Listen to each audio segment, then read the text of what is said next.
The first rule of surviving a war is knowing when to break the rules. The second rule is living with what that costs you. I learned both in the mountains of Afghanistan, but it was in the forests of northern Montana, 30 years after I came home, that I finally understood what they meant. My name is James Kovacs. I'm 73 years old, a former Army Ranger, and for the last 3 decades I've been a caretaker for something the government insists doesn't exist. Something I found bleeding out in a snowdrift in January 1994, 5 miles from my cabin in the Flathead National Forest. I kept her alive. I kept her hidden. And I kept my mouth shut, the way soldiers learn to do when the mission matters more than the medals. For 30 years, it worked. I maintained operational security with the same discipline I'd used in the field. No visitors, no questions, no compromise. Then my neighbor, Earl Hutchins, got curious. And when Earl gets curious, he talks. Within 48 hours of his discovery, they came. 3 black SUVs rolling up my access road like death on wheels. Federal agents with badges that meant everything and explained nothing. This is the story of how silence ends, and what happens when the war you thought you'd left behind comes home. The Flathead Valley sits in the northwestern corner of Montana, where the Rocky Mountains rise like broken teeth against the sky. It's country that doesn't forgive mistakes. Winters that drop to 30 below, grizzlies that'll kill you for looking at them wrong, and enough wilderness to swallow a man whole if he's not paying attention. I moved here in 1989, 3 years after I mustered out of the Army. 22 years of service, 4 tours in various hellholes, and a medical retirement that came with a decent pension and enough scars to remind me why I'd earned it. I wanted isolation. The VA suggested community and therapy groups. I chose 15 acres of pine forest and a cabin I built with my own hands, 20 miles from the nearest town. My only neighbor was Earl Hutchins, a retired postal worker who'd bought the adjacent property in 1991. Our cabins sat 3/4 of a mile apart, separated by a creek and enough trees that we could pretend the other didn't exist most of the time. Earl was sociable in the way that lonely people are, always looking for conversation, always finding excuses to stop by. I tolerated him because the alternative was making an enemy, and I'd learned in the service that enemies are expensive to maintain. The day I found her, January 14th, 1994, started like any other winter morning. Temperature at dawn, -18 Fahrenheit. Snowpack, 4 feet on the level, deeper in the drifts. I was running my trap line, checking the snares I used for rabbits and the occasional fox. Supplemental protein. Plus it gave me a reason to move through the forest, to maintain situational awareness of my territory. I found her prints first, barefoot in the snow, each impression nearly 18 inches long, and showing clear toe definition. The tracks came down from the high country, staggering, 1 foot dragging. The snow around them was stained pink with blood. Training kicked in before thought did. Wounded, mobile, potentially hostile, I unholstered my .45, chambered around, and followed the trail. She'd collapsed in a drift a 1/4 mile north of my cabin, partially concealed by a fallen hemlock. At first glance, I thought it was a bear. Then I saw the hands, massive but fingered, with opposable thumbs. Saw the face, flat and almost human, covered in rust-colored fur going gray at the temples. She was breathing, barely. A wound in her side the size of my fist. Frozen blood crusted black against her fur. Gunshot, I realized. High-caliber rifle, probably a .308 or larger. Based on the wound channel. Someone had hunted her. Someone had shot her and left her to die. I should have walked away. Should have called Fish and Wildlife. Reported an unknown animal. Let it be someone else's problem. But I'd served in enough wars to recognize the look in her eyes when they fluttered open. The same look I'd seen in wounded civilians, in enemy combatants too far gone to be threats, in anyone who'd reached the point where all they wanted was for the pain to stop. She wasn't a monster. She was a casualty. I made the call the same way I'd made calls in combat. Quickly, instinctively, before the rational mind could interfere. I rigged a travois from pine branches and paracord, loaded her onto it and dragged her back to my cabin, 200 yards through deep snow, pulling close to 400 pounds of dying weight. By the time I got her inside, I was hypothermic and shaking, but she was still breathing. That's when the real work began. A war veteran sheltered a BigFoot for 30 years. When his neighbor found out, the agents arrived. Introduction, 200 words. The first rule of surviving a war is knowing when to break the rules. The second rule is living with what that costs you. I learned both in the mountains of Afghanistan, but it was in the forests of northern Montana 30 years after I came home that I finally understood what they meant. My name is James Kovach. I'm 73 years old, a former Army Ranger, and for the last 3 decades I've been a caretaker for something the government insists doesn't exist, something I found bleeding out in a snowdrift in January 1994, 5 miles from my cabin in the Flathead National Forest. I kept her alive, I kept her hidden, and I kept my mouth shut, the way soldiers learn to do when the mission matters more than the medals. For 30 years, it worked. I maintained operational security with the same discipline I'd used in the field. No visitors, no questions, no compromise. Then my neighbor, Earl Hutchins, got curious. And when Earl gets curious, he talks. Within 48 hours of his discovery, they came. 3 black SUVs rolling up my access road like death on wheels. Federal agents with badges that meant everything and explained nothing. This is the story of how silence ends, and what happens when the war you thought you'd left behind comes home. Development 1, 600 words. The Flathead Valley sits in the northwestern corner of Montana, where the Rocky Mountains rise like broken teeth against the sky.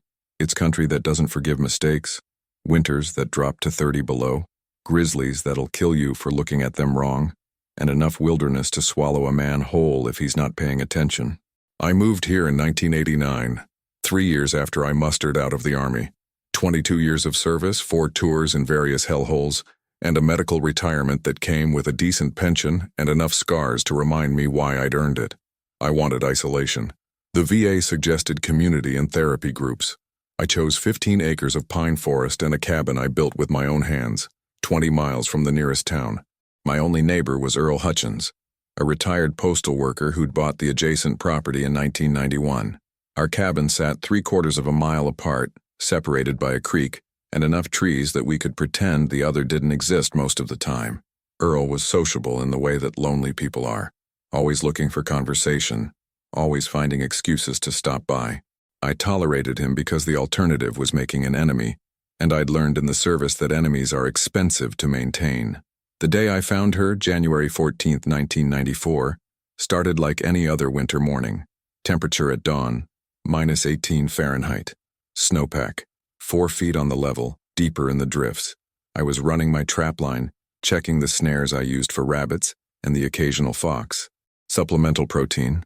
Plus, it gave me a reason to move through the forest, to maintain situational awareness of my territory. I found her prints first, barefoot, in the snow, each impression nearly 18 inches long and showing clear toe definition. The tracks came down from the high country, staggering, 1 foot dragging. The snow around them was stained pink with blood. Training kicked in before thought did. Wounded, mobile, potentially hostile. I unholstered my .45, chambered around, and followed the trail. She'd collapsed in a drift a 1/4 mile north of my cabin, partially concealed by a fallen hemlock. At first glance, I thought it was a bear. Then I saw the hands, massive but fingered, with opposable thumbs. Saw the face, flat and almost human, covered in rust-colored fur going gray at the temples. She was breathing, barely. A wound in her side the size of my fist, frozen blood crusted black against her fur. Gunshot, I realized. High-caliber rifle, probably a .308 or larger based on the wound channel. Someone had hunted her. Someone had shot her and left her to die. I should have walked away. Should have called Fish and Wildlife, reported an unknown animal, let it be someone else's problem. But I'd served in enough wars to recognize the look in her eyes when they fluttered open. The same look I'd seen in wounded civilians, in enemy combatants too far gone to be threats, in anyone who'd reached the point where all they wanted was for the pain to stop. She wasn't a monster. She was a casualty. The first time Ash communicated with intention, I was replacing the dressing on her shoulder wound. It was April, 3 months after I'd found her, and the Montana winter was finally breaking into mud season. She'd been tolerating my medical care with patient resignation, the way wounded soldiers do when they understand the medic's touch means help, not harm. But this time, when I peeled back the old bandage, she made a sound, a low, rumbling vocalization that came from deep in her chest, almost subsonic. I froze. In 3 months, she'd been almost completely silent. Breathing sounds, the occasional grunt of discomfort, but nothing that sounded like deliberate communication. She repeated the sound, then reached out with her good hand and touched my wrist. Not grabbing, Not restraining, just contact. Her fingers were warm, calloused, surprisingly gentle. Then she did something that stopped my heart. She mimicked my earlier motion, the way I gestured toward the wound. Then she touched her own chest and made a different sound, softer, almost questioning. She was asking if I was hurt, if I needed help. The intelligence behind that gesture was undeniable. She wasn't just aware, she was capable of abstract thought, of reciprocal concern, of understanding that the care I was giving her might be something I needed myself. I sat back on my heels, looking at her, really looking at her for the first time, not as a casualty or a problem, but as a person, a non-human person maybe, but a person nonetheless. "I'm okay," I said, knowing she couldn't understand the words but hoping she'd understand the tone. "I'm not hurt." She studied my face for a long moment, then made a sound that might have been satisfaction or acceptance. She settled back against the wall and let me finish the bandaging without protest. That was the beginning of our real relationship. Over the following months, we developed a rudimentary communication system. Gestures, vocalizations, patterns of behavior that conveyed basic needs and intentions. She learned to signal when she was hungry, when she needed medical attention, when she wanted to be left alone. I learned her moods, the way her posture changed when she was uncomfortable, the soft huffing sound she made when she was content, the way she'd touch my hand when she wanted attention, like a dog nosing for affection. I also learned she understood far more than she could communicate. She recognized my routines, anticipated my movements. When I'd prepare to go out on my trap line, she'd move to the window and watch. When I returned, she'd make that rumbling sound of greeting. She was lonely, I realized. Whatever social structure her species maintained, she'd been cut off from it. The gunshot wound was probably a hunting accident. Some trophy hunter who'd seen something impossible and taken a shot, then fled when he realized what he'd done. I contacted a veterinarian in Kalispell, someone I'd met through VA circles, and described a rehabilitation case I was working on. A injured primate, species unspecified, that needed long-term care. He gave me advice on nutrition, on pain management, on how to encourage mobility in a damaged shoulder joint. I never told him what species. He never asked. By summer, Ash's routine was established. She had the run of the storage room and the exterior pen. I'd reinforced the fencing to 8 feet high, more to keep curious wildlife out than to keep her in. She could have climbed it if she'd wanted, even with the bad shoulder, but she never tried. This was her territory now, and I was her troop, a troop of 2, isolated in the mountains, keeping each other alive through another Montana winter. The operational security held for 29 years. 29 years of careful routine, controlled access, and absolute information discipline. Then Earl's grandson visited for the summer.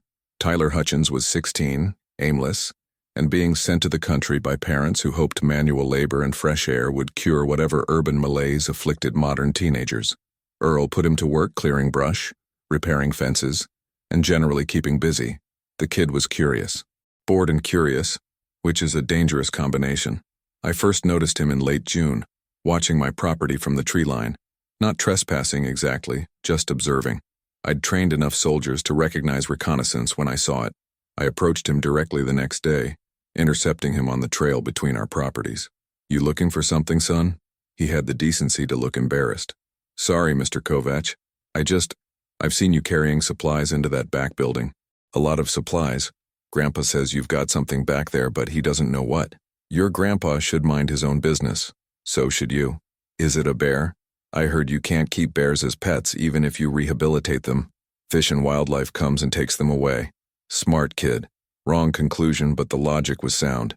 "It's not a bear," I said, "and it's none of your concern. You want to help your grandfather this summer? Stay on his property and off mine." He nodded, but I saw the look in his eyes. I'd seen it in young rangers, the ones who'd go on to make special forces, the stubborn refusal to let a mystery go unsolved. I increased security after that. Motion sensors on the access road, trail cameras covering the approaches to the pen. I moved Ash's outdoor time to pre-dawn hours, when the light was too low for long-distance observation, but the damage was done. The kid had seen enough to be curious, and he talked to Earl. And Earl, bless his sociable heart, talked to everyone. The first sign that things had escalated came in mid-July. A Fish and Wildlife truck parked at Earl's cabin. I watched through binoculars as a uniformed officer spoke with Earl on his porch, taking notes. The second sign came 3 days later. A drone, flying a systematic search pattern over my property at an altitude just barely legal. I couldn't shoot it down without confirming whatever suspicions they had, so I let it fly. But I kept Ash inside, windows covered, routine suspended. The official letter arrived on July 28th, delivered by certified mail, regarding reports of unauthorized wildlife rehabilitation and potential violations of the Endangered Species Act. They were coming for an inspection. 3 days' notice as required by law. 2 officers from Fish and Wildlife, accompanied by a representative from the Montana Department of Natural Resources. I had 72 hours to decide: cooperate and lose Ash to the federal bureaucracy, or resist and face criminal charges. I spent those 3 days preparing, not preparing to surrender, preparing to defend. I moved Ash to a hidden shelter I'd built years ago, a reinforced dugout 2 miles into the forest, stocked with supplies and accessible only by trails I'd deliberately obscured.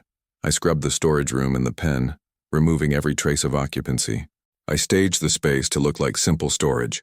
Tools, equipment, nothing suspicious. The inspection was scheduled for August 1st at 10 a.m. At 8:30 a.m. on August 1st, the black SUVs arrived instead.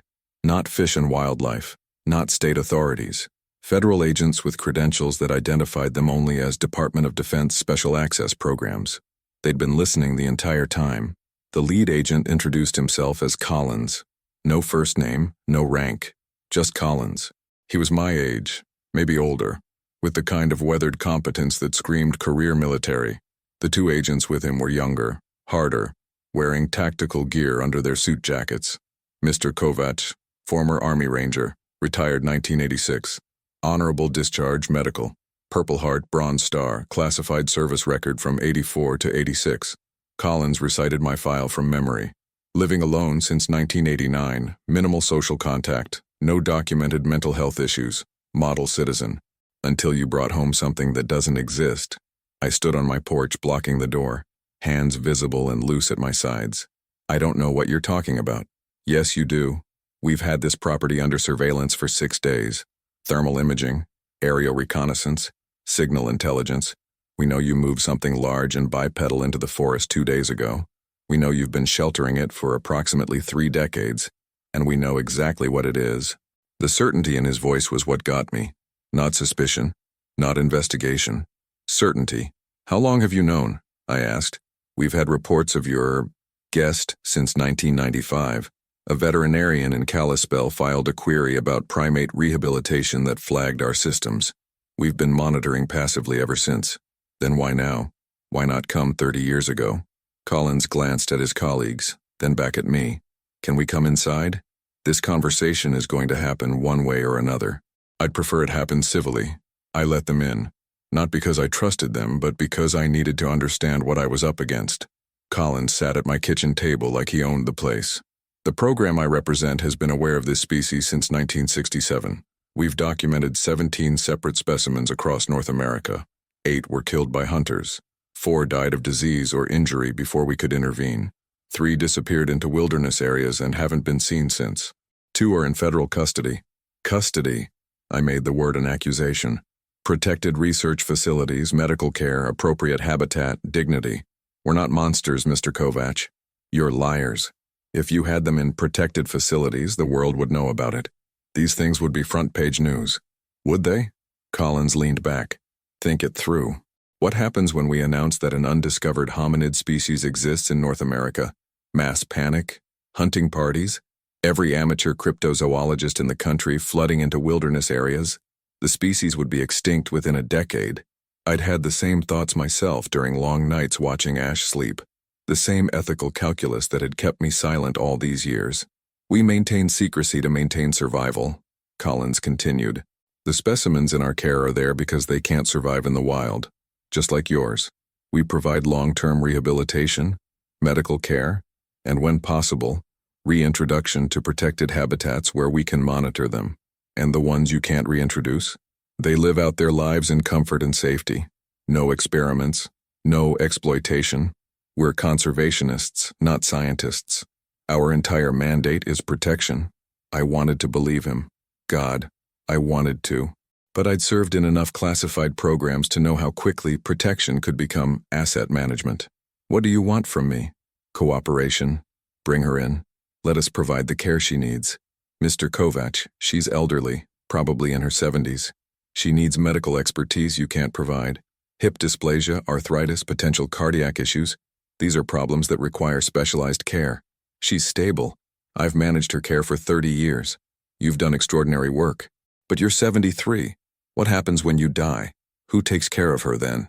It was the question I'd been avoiding for 5 years. Since the first heart attack warning from my doctor, I didn't answer Collins immediately. Instead, I did what I'd learned in the Rangers. I asked for intelligence. The two in your custody. Where are they? What are their conditions? Collins pulled out a tablet, entered a security code, and turned it toward me. The screen showed a facility that looked more like a wildlife sanctuary than a laboratory. Large enclosures with natural terrain, trees, running water. A female, smaller than Ash but similar in appearance, was visible in one frame, sitting on a rock outcropping. Site 17, location classified, 20-acre habitat, full-time veterinary staff, minimal human contact except for medical care. She's been with us for 8 years. Before that, she was shot by a hunter in Oregon and would have died without intervention. He swiped to another image. A male, massive, easily 7.5 feet tall, resting in a structure that looked like a modified den. He came to us in 2003 with a degenerative bone disease.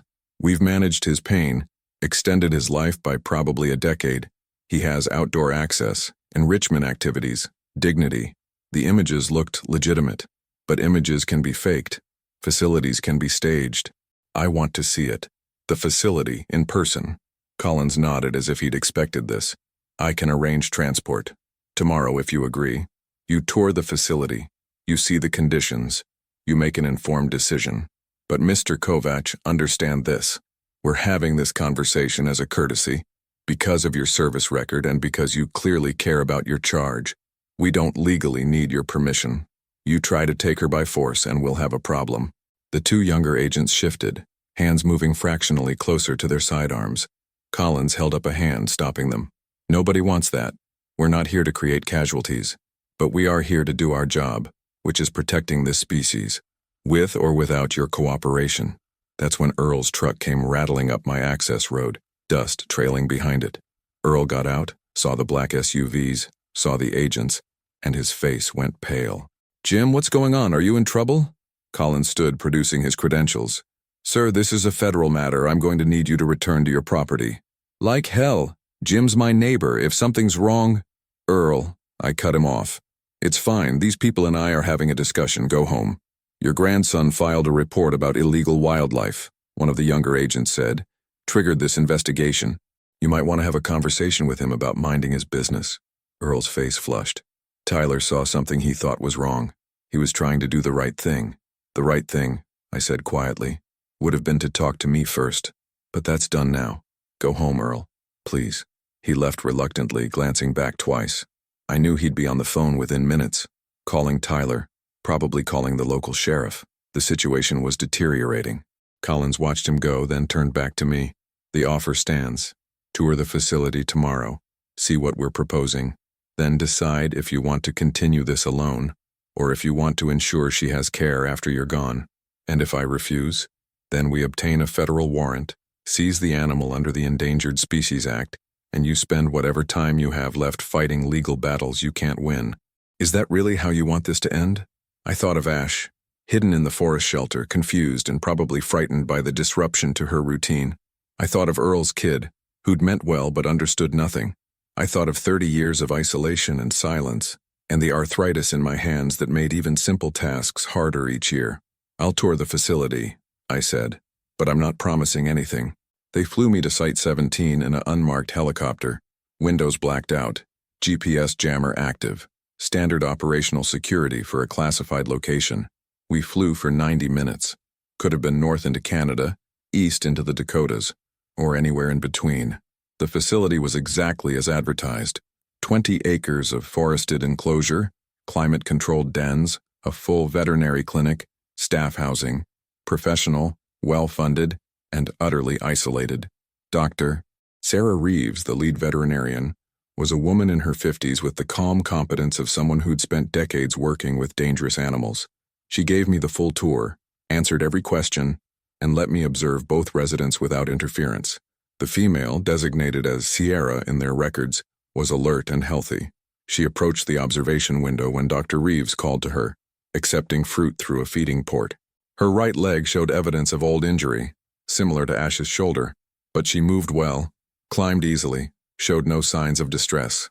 The male, Atlas, was less active. His bone disease was visible in the way he moved, careful and deliberate, but his enclosure was modified for his condition. Ramps instead of climbs, soft bedding, heated floors for the arthritis. "We're not miracle workers," Dr. Reeves said. "We can't cure genetic conditions or reverse aging, but we can manage pain, prevent suffering, and give them quality of life they couldn't have in the wild." How much human contact do they have? Minimal. Feeding is automated. Medical care is done under sedation when possible. We observe. We don't interact. The goal is to maintain as much natural behavior as possible within a managed environment. I spent 6 hours at Site 17. I saw the protocols, read the medical files, spoke with the staff. Everything Collins had promised was real, but it was still a cage. A comfortable, well-managed cage, but a cage nonetheless. On the flight back, Collins sat across from me. "What do you think?" "I think you're doing the best job possible under impossible circumstances. And I think Ash would hate it. She'd be safe. She'd be cared for. She'd be alone, surrounded by strangers in a place that isn't home. She's been in the same territory for 30 years. You'd be asking her to give up everything familiar in the last years of her life." Collins was quiet for a long moment. "What's your alternative, Mr. Kovac? You die. And then what? She starves? Gets discovered by someone less ethical than you? I've made arrangements. A will, a trust, instructions for someone I trust." "Who? Earl? The man who couldn't keep his grandson from talking?" He had a point. My contingency plans were weak, built on hope more than strategy. "Give me a compromise," I said. "Let me keep her at home. Send Dr. Reeves out once a month for medical checks. I'll report her condition, accept your oversight, but let her die where she's lived, in her territory, with someone she knows." Collins studied me. "You understand that when she dies, we'll need to recover the remains, for documentation, for research." The thought of Ash reduced to tissue samples made my stomach turn, but I understood the logic. If their mission was truly species preservation, they'd need every scrap of genetic and biological data they could gather. After she's gone, not before. I'll need to clear it with my superiors. But Mr. Kovac, if we agree to this, you're in our system now. You follow our protocols. You accept our authority. And if her condition deteriorates beyond home management, she comes to us. Non-negotiable. I looked out the blacked-out window, seeing nothing but my own reflection. Agreed. The compromise held for 11 months. Dr. Reeves visited monthly, bringing medical supplies and monitoring Ash's declining health. The shoulder had developed chronic infection despite antibiotics. The arthritis had spread to her hips and spine. She was in pain more days than not. Collins' people installed discreet monitoring equipment, cameras, biometric sensors, nothing intrusive, but enough to give them real-time data. I accepted it as the price of keeping her home. Earl and I didn't speak much after that summer. He knew something had happened, knew that federal agents had been involved, but I couldn't explain without revealing everything. The distance hurt, but it was necessary. Some secrets can't be shared, even with friends. Ash died on a July morning in the outdoor pen with her face turned toward the mountains. I was with her. Dr. Reeves was there too, having arrived the night before when the biometric alarms indicated she was failing. It was peaceful. No fear, no panic. Just a gradual slowing like a watch winding down. I held her hand, her massive, gentle hand, and told her she was safe, that she'd been safe all along. Collins' team arrived within 3 hours, transport and recovery equipment ready. They were professional, respectful. They treated her remains with dignity, not like a specimen, but like a person. Dr. Reeves stayed after they left, helping me dismantle the pen, clean the storage room, making the space just a storage room again, nothing more. "You gave her 30 years she wouldn't have had," she said. "That matters. I took 30 years from her species, kept her isolated when she should have been with her own kind. You made the best choice you could with the information you had. That's all any of us can do." After she left, I sat on my porch and looked at the mountains. Somewhere out there, maybe, Others, like Ash, were living their lives in secret. Maybe they were thriving. Maybe they were dying out. I'd never know. Earl came by a week later, tentative and awkward. We didn't talk about what had happened. We just sat on the porch and drank coffee and watched the forest. It was enough. I'm 74 now. The arthritis that plagued Ash has found me too. Hands, knees, shoulders. Poetic justice, maybe. Or just the price of getting old in a body that's been used hard. I still get monthly calls from Collins. Check-ins, he calls them. Making sure I'm maintaining operational security. Making sure I haven't talked to anyone about Site 17 or the program or Ash. I haven't. Won't. Some secrets die with the people who keep them. But sometimes, in the early morning when the mist rises off the forest floor, I hear sounds in the distance. Calls that might be elk or wind or wishful thinking. I never investigate. Never try to document or verify. I made my choice 30 years ago, when I pulled a dying creature out of a snowdrift and decided her life mattered more than my curiosity. I stand by that choice even now, even knowing what it cost. The government has its specimens, its data, its protocols. But I had something they'll never capture in a facility or a file. I had trust. For 30 years, another intelligent being trusted me with her survival, her vulnerability, her life. That's not something you betray, even after death.